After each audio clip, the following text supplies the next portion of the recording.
And it really is pulling and activating women to become investors in women entrepreneurs. Yeah. And so they come together in this learning cohort and they learn about impact investing. What does that mean? How do we do it?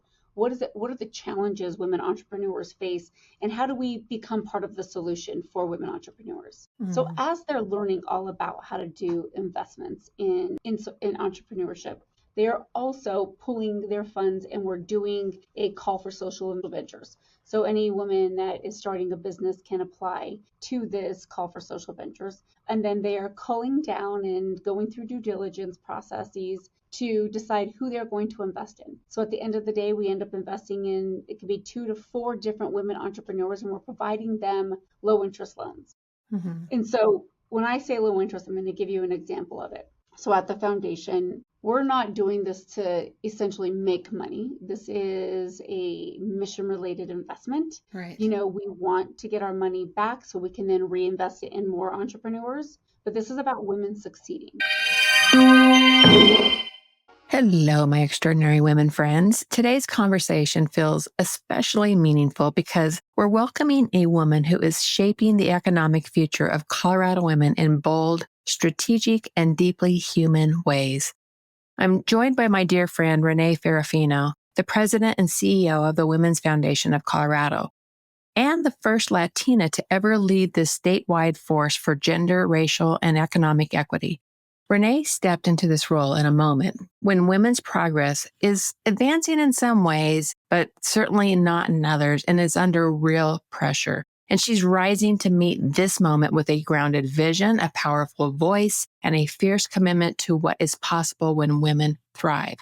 Before becoming CEO, Renee helped grow the Women's Foundation's annual contributions from $2.3 million to nearly $6 million. She expanded the donor-advised funds from 6 to more than 80 and designed the Women and Girls of Color Fund, a fund that has already granted more than $3.6 million to nonprofits across our state. She also helped launch the nation's first Women's Impact Investing Giving Circle, offering low-interest loans to women entrepreneurs. Her leadership is innovation with heart. She has been named one of Colorado's top 25 most powerful women in business, honored in Who's Who in Impact Investing, and recognized as an outstanding woman in business, all while championing policies like equal pay for equal work, paid family leave, and universal pre-K that uplifts family and strengthens our economy. Today, Renee and I dive into the lessons she's learned about women's leadership, what the data really shows about the state of economic advancement for women, and why she believes this is a time for women to lean in when so many forces are pulling back. We talk liberatory leadership, self-care as strategy, and community as the backbone of every woman's rise. And for all entrepreneurs listening, Renee brings insights into what's happening around funding, business support, and the economic patterns shaping your work. This is a powerful, hopeful conversation about leadership, equity, and the ripple effect we create when women are fully supported. Let's dive in and meet Renee Ferrafino. Well, welcome to Extraordinary Women Radio, Renee. I am so excited to have you here today. I'm thrilled to be here. Thank you so much for having me, Cammie. It's so nice to be a part of something I've been hearing about for such a long time. Yeah, you and I have known each other a long time, and it's been, I know you've watched me on my journey, and I watched you on your journey, and it's just really amazing to see where you are today. I'm just so super excited. When you took over the CEO president role of the Women's Foundation earlier this year, I was I was so excited. And I cannot think of a better leader for the organization and what you're bringing to the state of Colorado and what you're doing for women. And I'm thrilled for you, and I'm thrilled for our state, and I'm thrilled for the women in our state because you are at the helm of this. Thank you. That means so much. It's funny, Cammie, that you were one of the first people to get on my PEP EC committee way back then, and then on the board. And I love how it's just kind of come full circle again. And I can't tell you how much the team is excited to also see you re-engaged. But the foundation, it's so nice to see you at things and events and have your support. It means a lot. So I love it. I love it so much. And it was so fun having you at Ignite last week, speaking on leadership, which was awesome. I know everybody really enjoyed hearing your message and, just getting to learn about the Women's Foundation as well. So thank you for joining us. And let's talk about the mission of the Women's Foundation. Wow. Tell us a little about what the mission is and how it's Mhm. really relevant right now and why it's really relevant right now. I think it's more important. And I think this is part of the reason I wanted to re-engage with the Women's Foundation. And it's been, I've been part of in some way or another, I've been part of the Women's Foundation it's been over a decade, but right now Mhm. felt like just the right time to get back in and really re-engage. And so tell us about the mission. Tell us about why you feel it's really relevant right now.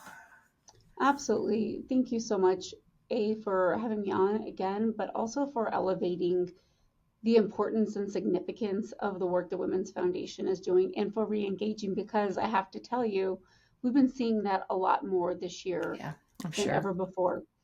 So the Women's Foundation of Colorado is the only statewide community-funded foundation that really protects women's progress and really works to advance gender, racial, and economic equity.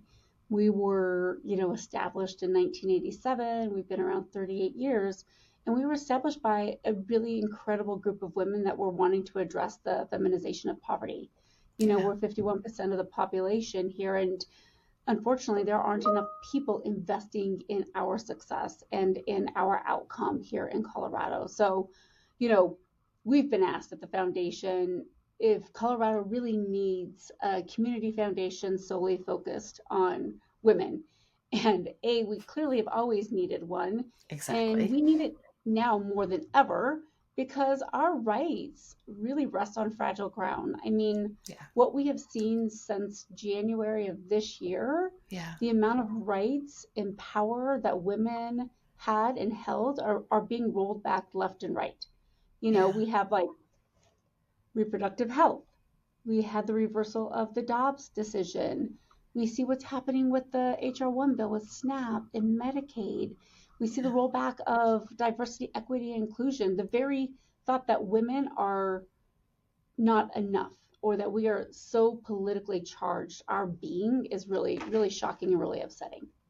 Yeah, it's really upsetting. And then you think about what's been happening even in companies right now with the DEI side of it. And you think what is the wage differential in Colorado right now? Is it, I don't know the exact numbers. Do you? Yeah, it's 83 cents to a dollar. Yeah. And Colorado's good compared to other Yeah. states. And But then if if you you look take at like women of color, Latin right? women, Right. What thank does you, that look Tammy. like? Yep, you take the words right out of my mouth. The ones who get the least on the dollar is Latin women.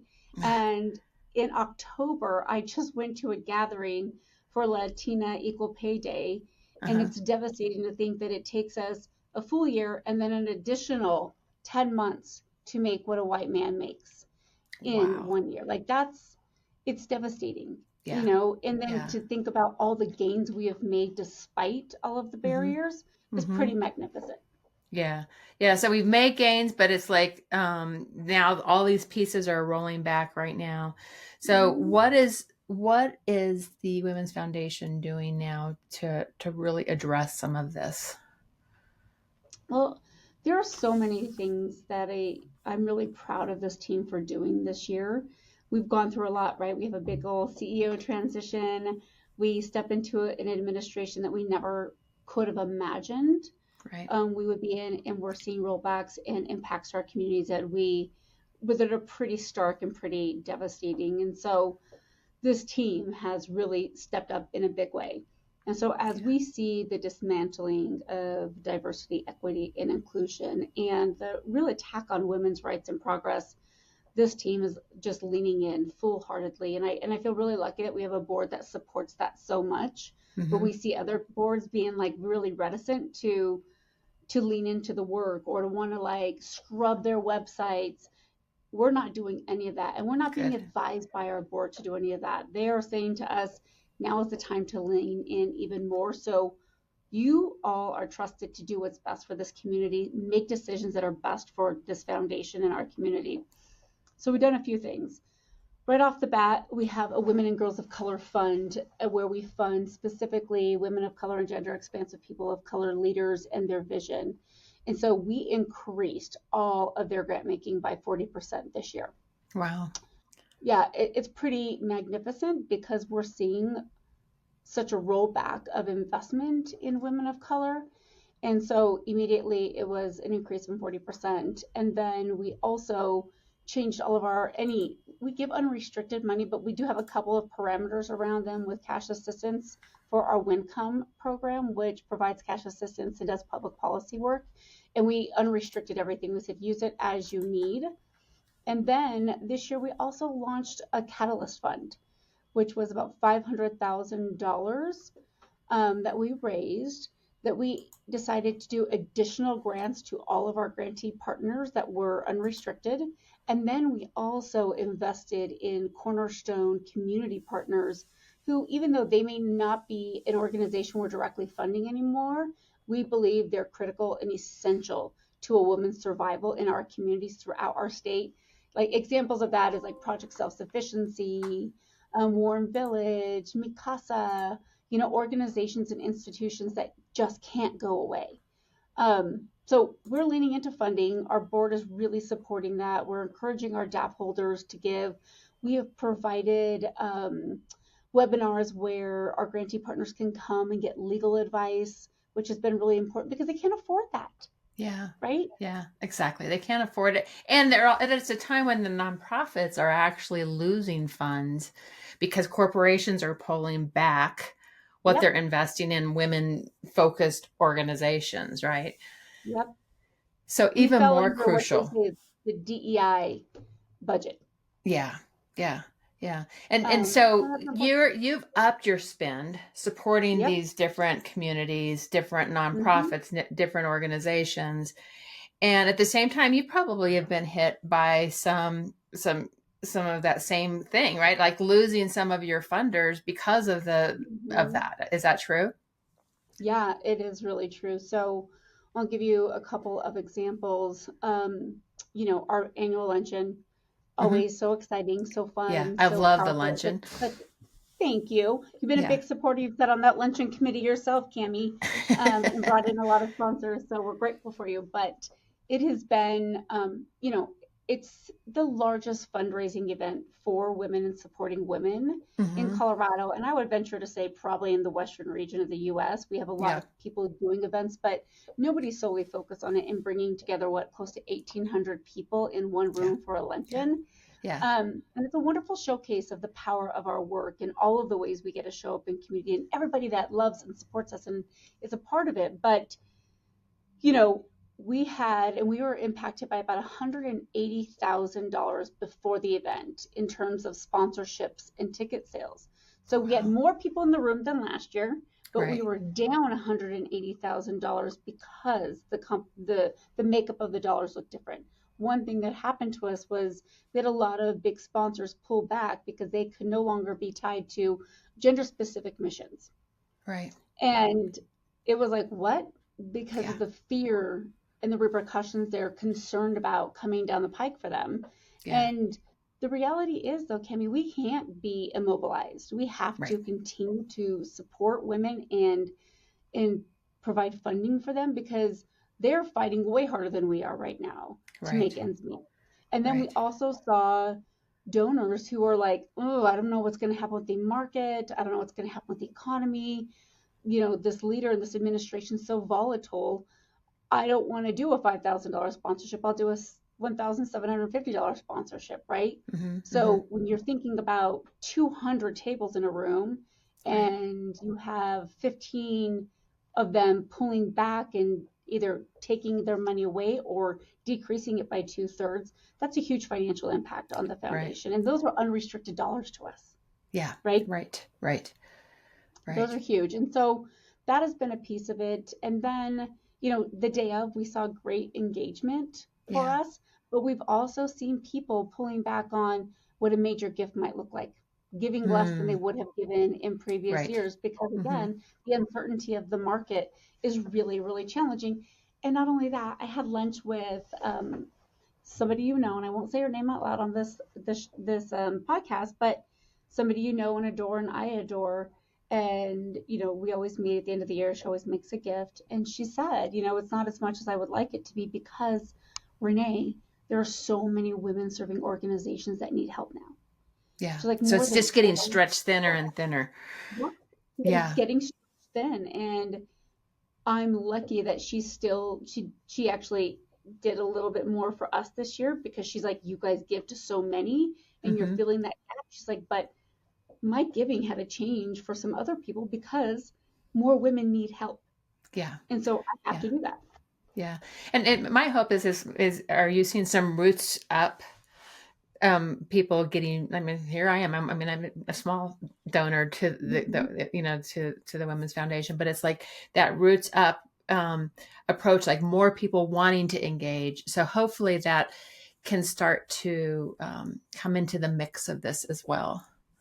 Yeah, I think one of the best things that happened at this luncheon Mm-hmm. was what we heard was there was such a sense of belonging.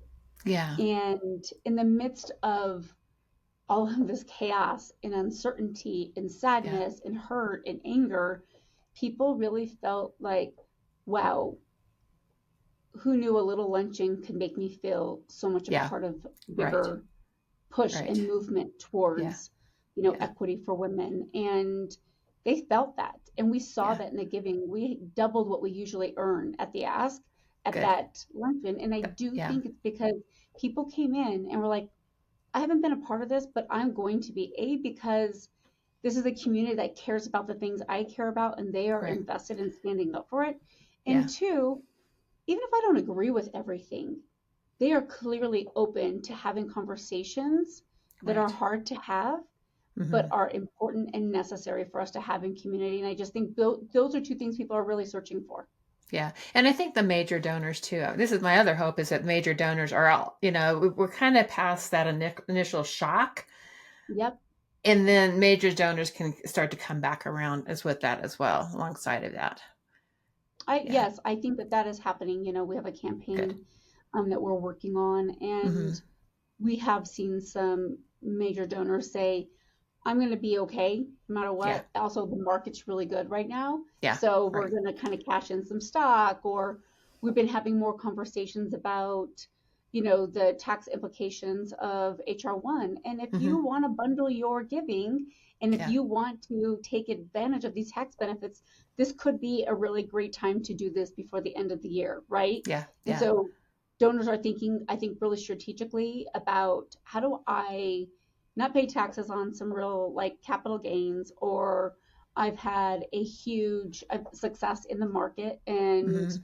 I'm going to have to pay some tax on that as So how well. can I I move? can roll Mm-hmm. these things into a donor advice fund, right? Nice. And Uh-huh. then give to the organizations I care about for the next 4 or 5 years, that really Nice. need my support. So we're seeing that as well. And then I also think people are thinking about what does that mean for my own legacy, my Yeah. own, what impact am I going to have?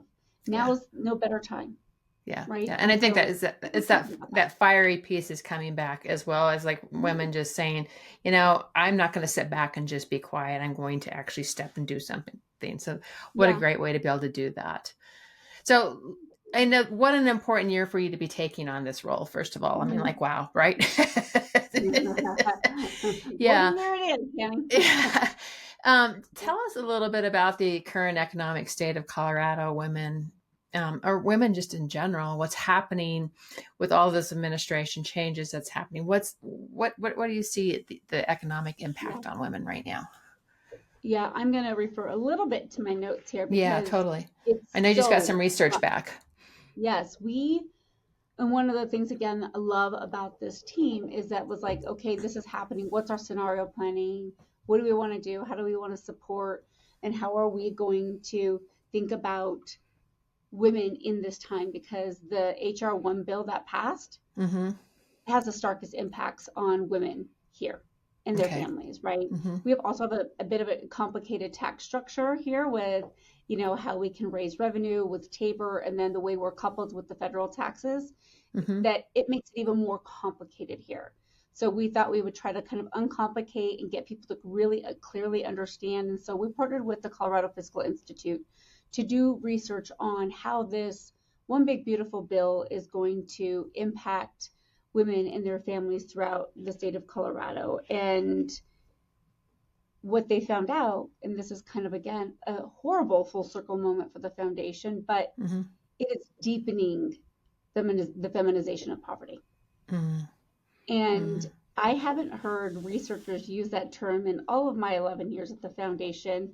I learned that term when I came here and started learning about the history. And when they completed their research, they brought it up again. And it was like, wow, this Yeah. is precisely why this foundation is so important, right? Right. We're here to So it's address it. So, impacting women in a greater yeah, way, basically. greater way. Like HR1 reinforces systemic inequities that drive women into poverty even more because there's cuts to refundable tax credits, student loan cuts. Women take out a greater percentage of student loans. They're getting Mm-hmm. more degrees, and we're being punished for it. Essentially, they're restricting Medicaid and SNAP and making the process to qualify for that Right. so challenging and difficult and time consuming.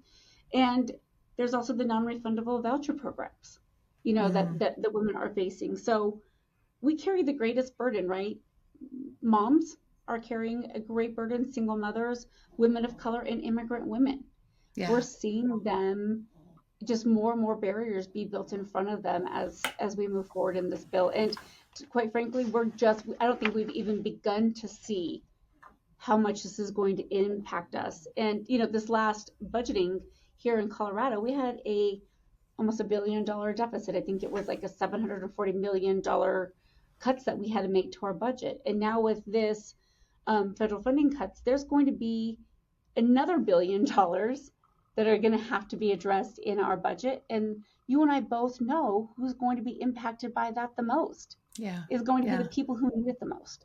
Yeah. Yeah. In our And community. I know another bit of data that I've seen, and I don't know if I'm going to get it totally correct, but you might know it. It's Katika Roy's work that she's been doing around how the job losses have impacted Black women more than any other. I think it's like 30,000 job losses. Does that seem Oh like my. the right number? Um, and it's like, so, it's like women, and it was because a lot of the women were in federal jobs that were Yep. eliminated. And Yep. so that to me is just like another one of those signs. It's like where women are just getting hit from so many different angles that Mm-hmm. it's really devastating. And so I'm so glad you're pulling together this information so that we know what we're working with, and we can build programs. We can look at how do we maneuver through this in a different way. Yeah, I think that, one of the beautiful things about living in Colorado is that we come together as a community, right? We make work easier for women. We're supporting, a woman's right to have an abortion in our state constitution. We have paid family medical leave. We've been a part of equal pay for equal work. We are a place that's working hard to put policies and practices in place that want women to be successful. Right. And the thing that gives me hope in times like this, where we're seeing 65,000 women risk losing Medicaid, right? Like, that's incredibly stark. We have more than 40,000 women that are subject to the SNAP work requirements. All of Yeah. these things are challenging. As you were saying about Black women, they hold a lot of student loans. Like, this is going to be challenging to them. But we also know that in our last election cycle here, we voted on providing funding for healthy schools, healthy school lunches and food Right. for our children. We're Right. saying that it matters and some, Yeah. right? Like, Yeah. we're saying that we care about our people and we want to invest in them. And, we have, fortunately, here in Colorado, also an amazing group of policy institutions that we work with and we fund throughout the year that are always thinking about how we come together in a coalition to maybe put together a progressive income tax on the 2026 ballot.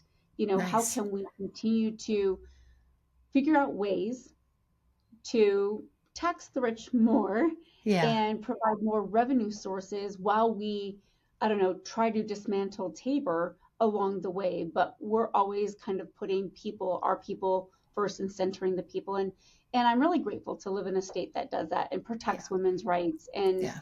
is a sanctuary for our immigrant communities, and the LGBTQ communities can come here and find a safe haven and feel safe and supported in their lives. I mean, that's one of the gifts of living in Colorado. Yeah, yeah, it's absolutely. And when you think about the Women's Foundation's role, you've got the advocacy work that you guys are doing, you've got the research work that you're doing, you've got the granting, and it's like you're looking at it from all different angles, from a very systematic approach. That it's like, how do we maneuver through this? And that's one of the things I love about the Women's Foundation. It's not just a single line that you're looking at, but it's looking at it through all different angles. And I think that work is so, so important. At this year's luncheon, our mutual friend, Simone Ross, who's the CEO and president of the Colorado Yes. Women's Chamber, she wore that great T-shirt that said that women are not DEI, that we are GDP. And, yes. And I was like, yes, yes, yes. And it's like, talk about the importance of uplifting women in our economies. I know that women give back at higher percentages. I mean, just talk a little bit about what it is about women that we bring. I mean, when women are earning dollars and they're raising up their status and their economic status, what happens? Oh my gosh. I mean, essentially there's no smarter investment than investing in women. Yeah. Period.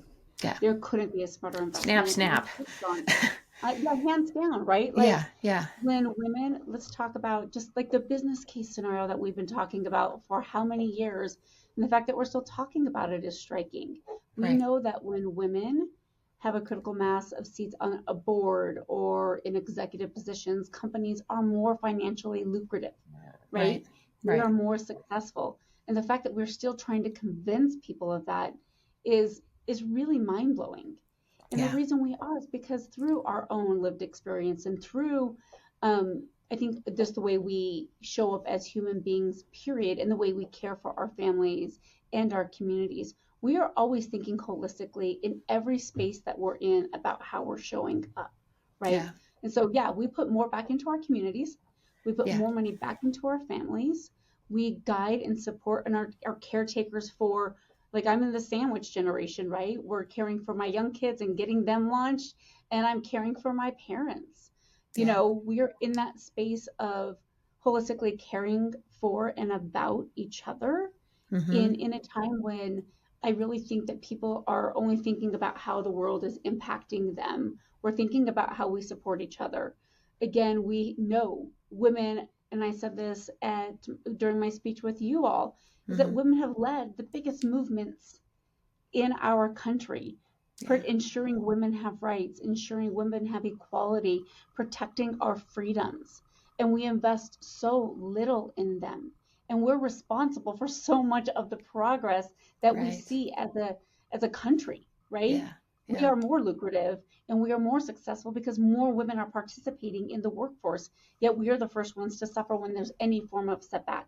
We saw during COVID the amount of women that had to step out of incredibly successful careers to care for their children and to take care of their home. You know, we see that happening all the time, and it's really disheartening that we haven't thought about how we better support them to be able to live their full lives, to be a career woman, to be a successful mother, to be an engaged community member, to be a caretaker, to be all of those things at once without feeling like we're sacrificing something or we don't have enough investment in one thing or another. So for us, I think that the smartest thing we do at the foundation is pull women together to support other women. And really try to bring in other communities, like the men in our lives, to support us, because it's us pushing the policy forward. It's us caring for our children. It's mainly us educating our children. It is women giving back to their children. It's women supporting other women in their own success, like you do. I mean, think about your Ignite event. You had 100 and some women in that room, all thinking about ways to support each other, each other's success. Yeah. That's our superpower.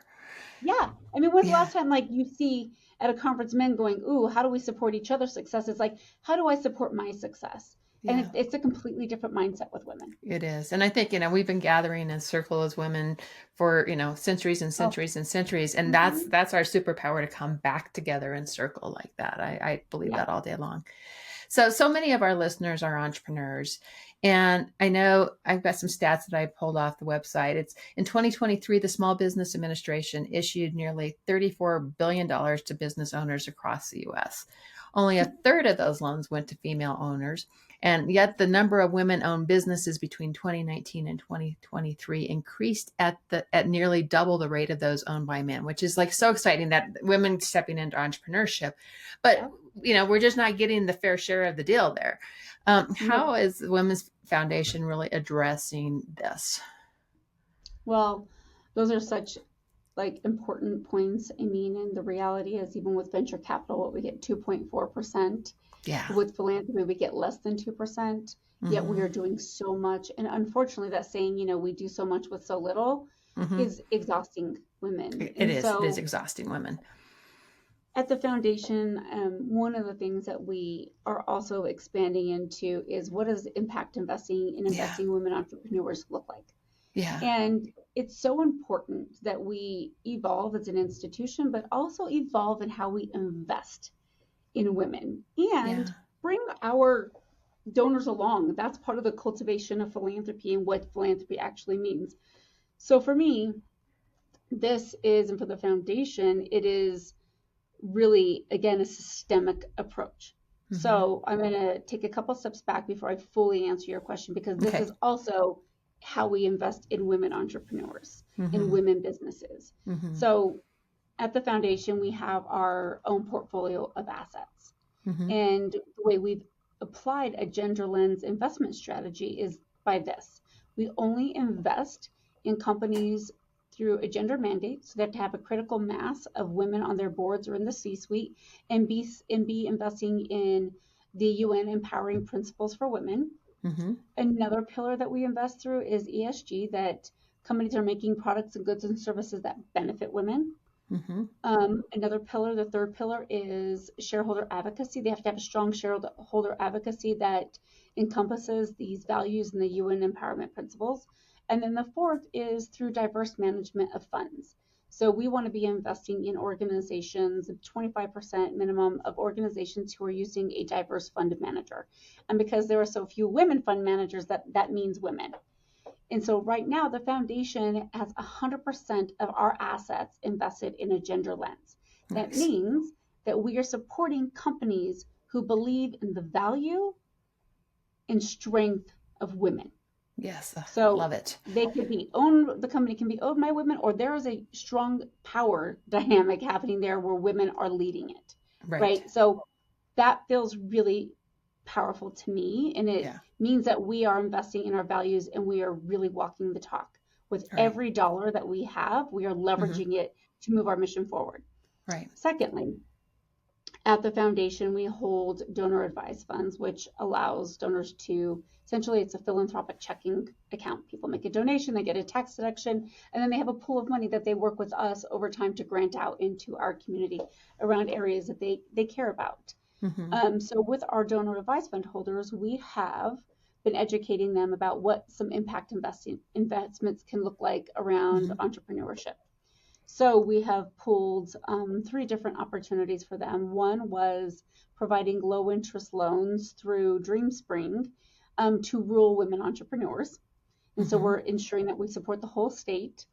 And then we had DAPS contribute a bunch of money to Pool again, that provided low interest loans through SEDS, which is a community development finance institute here that does amazing work for women entrepreneurs, specifically in the immigrant community. And we provided them enough dollars to invest money in women of color entrepreneurs. We ended up investing in close to, I want to say it was 13 businesses in that fund for women. Nice. Nice. And then we are also investing in housing for women, right? Oh, That's interesting. not entrepreneurs, but it's providing housing for middle income individuals in this market. So that means our teachers, our nurses, they should be able to work and live in the same neighborhood, Yeah. right? Yeah. And then last, what we're doing is we have what's called our Women's Impact Investing Giving Circle. And we're the only one in the nation at Foundation Women's Funds that has this. And it really is pulling and activating women to become investors in women entrepreneurs. Yeah. And so they come together in this learning cohort and they learn about impact investing. What does that mean? How do we do it? What are the challenges women entrepreneurs face? And how do we become part of the solution for women entrepreneurs? So as they're learning all about how to do investments in entrepreneurship, they are also pulling their funds, and we're doing a call for social ventures. So any woman that is starting a business can apply to this call for social ventures. And then they are culling down and going through due diligence processes to decide who they're going to invest in. So at the end of the day, we end up investing in, it could be 2 to 4 different women entrepreneurs, and we're providing them low interest loans. And so when I say low interest, I'm going to give you an example of it. So at the foundation, we're not doing this to essentially make money. This is a mission-related investment. Right. You know, we want to get our money back so we can then reinvest it in more entrepreneurs. Right. But this is about women succeeding.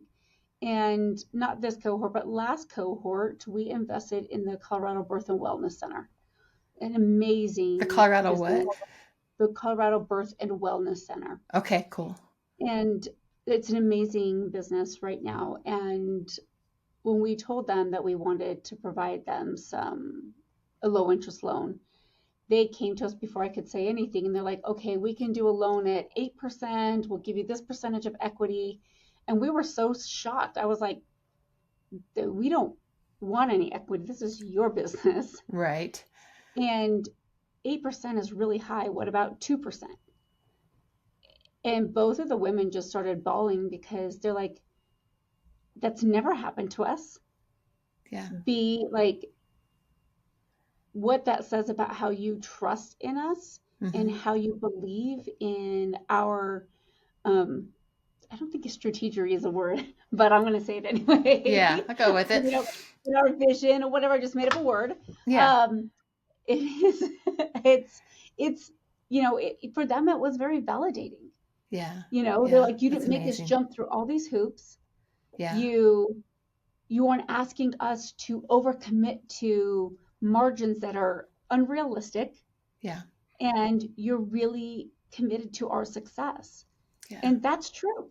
Yeah. You know, we've done 7 of these investments, Cami, and we've renegotiated a couple of them. And when I say renegotiate, we've said, okay, the market has hit you hard. Yeah. Let's pause payments for a minute. Let's just come back and visit in 3 months. Maybe you just make interest payments. Yeah. Maybe you pay what you can pay. Right. But we believe in you and we want you to be successful. And so that's how we're trying to really support women entrepreneurs, investing in them and providing low-cost capital, but also activating women to become investors in women. Yeah, I love both sides of that, and it's all going to ripple back. You know, who you're lifting up there is going to ripple back right back to you guys as well to support others. So that's the beauty of that. Yeah, it is. It's wonderful, and it's great to teach donors at the foundation, like, how they can grow their own philanthropy. Yeah. And we can do both of these things, and we need to do back to. What's so powerful about the Women's Foundation is that we look at women and say, we're going to support you and address you from so many different strategies and help you, dismantle and break down these barriers from specific money investments to policy, to the cultivation, to connecting you to a network.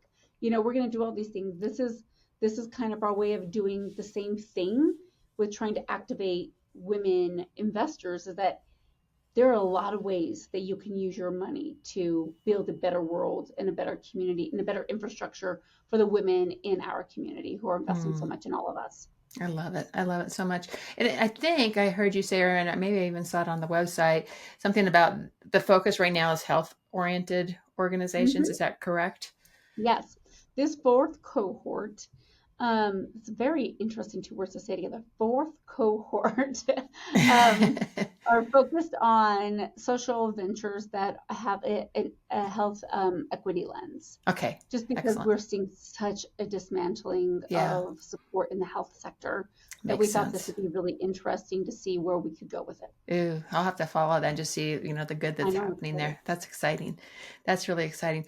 Okay. I mean, I could keep going on and on, but I want to ask this question. What lessons have you learned in this first year as president and CEO of the Women's Foundation?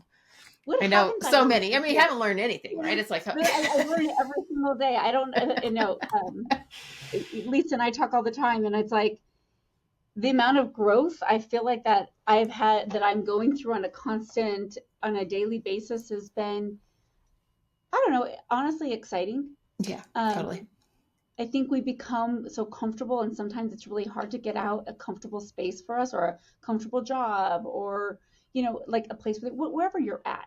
Yeah. Um, I've gotten really uncomfortable this year, but I've actually really kind of never felt more alive Yeah. than this year Yeah. because of all of the ways, personally and professionally, I've had to reflect and stretch myself and recalibrate and say, that could be done a lot better. Yeah. Um, but I think there's been a few things. One of the most important is, and I said it at your event, Uh-huh. is having the community around you Mm-hmm. is so important. Right. Like having the staff that I have that supports this mission, Yeah. supports me, Mm-hmm. having a board like that Yeah. is so critical Yeah. because it is hard and Yeah. it is lonely. And I used to get so annoyed when people would say that, but it is.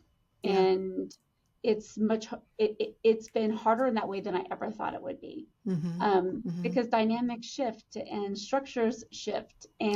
and the level of responsibility shifts, and having people support you, it makes it so much more feasible and doable and quite frankly enjoyable Yeah. at the end of the day. Yeah. I also think that I've had to just kind of embrace that liberatory model of I'm just going to do it, right? Yeah.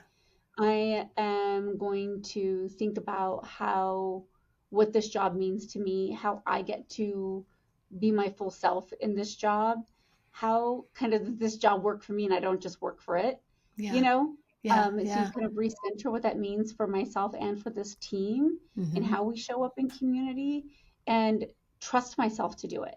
You Yeah. know, there's a lot of doubt in there that creeps Oh, up. it can creep in so easy, and then it's like just trusting that you've got this, and you've got the people around you, you've got the team around you, Yeah. and yeah, I love it. I love it. It's been a lot. So I think just staying focused on what the purpose is, leaning into the Mm-hmm. fear and the Mm-hmm. uncomfortableness, and I feel Mm-hmm. like, enjoying it a little bit.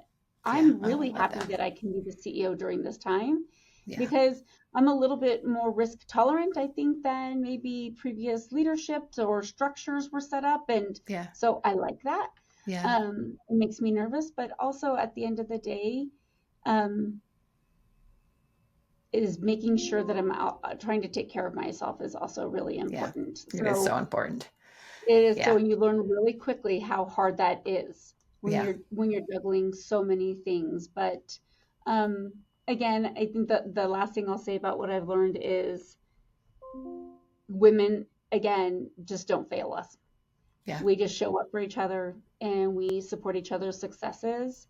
And there are just so many powerful people in our community, so many powerful women in our community that no matter how scared I was or how nervous I was or how hard the moment was, is that if you are vulnerable enough and honest enough and authentic enough, they Mm-hmm. will still show up for you no matter Yeah. what. And Yeah. when they do, you kind of feel like I can do this and I can anything's possible.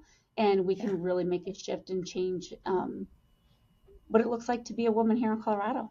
Yeah, it's a great thing. It's a great thing. Yeah. It's definitely Colorado's a great place to be a woman, and I always say the entrepreneur community in Colorado is really special, and I just think the women's community in Colorado is special. So I love that. Okay, so how could someone get involved with the Women's Foundation and learn more about it? Oh, so many ways. So first, go onto our website and sign up for our newsletter so you can Yes. start reading about all the amazing ways that you can engage here at the foundation. Follow us on Instagram. Please follow me on LinkedIn and also follow the Women's Foundation. And if not, I will invite you to follow the Women's Foundation via LinkedIn. And then, there are so many ways to kind of just get your foot in the door with donating and becoming part of our community. You always say it, and you did a great job at Ignite bringing it up again, but we have an amazing sustaining communities here at the foundation, which is our PEP and EC communities. And there are ways to help support the women's movement with real dollars, but also ways to be put in a room with like-minded women who will Yeah. motivate you, inspire you, and support you. So I would say those ways: e-newsletter, follow us on all of our social media platforms, and get engaged as a donor. Become a part of this movement. Yeah, and it doesn't take a lot every month. It's just like No. it's a little bit every month can really make a huge difference for you Mm-hmm. guys. Yeah, Yeah. absolutely. Okay, I love that. I love that. What else did I want to ask you? So my final question then really is just the one I always close with is what are 3 pearls of wisdom you'd like to leave with us today? Oh goodness. Um, One is it's really okay to lead from behind. Mm-hmm. Two, trust your gut. Yeah. And three, surround yourself with a really powerful community. I love it. I love it. Renee, thank you so much for joining us today and for last week as well. It was awesome having you in the room. It's so good to see you and just to witness your success that you're making right now and where you're stepping, where you're leading. And I'm just really super happy to see that for you and for the Women's Foundation and for all of the women in Colorado. So thank you for being here today. And Thank I'm you for just really having proud of me. you. Yeah, I'm really proud of This you, was my friend. wonderful. Okay. Thanks, Kim. Thank you.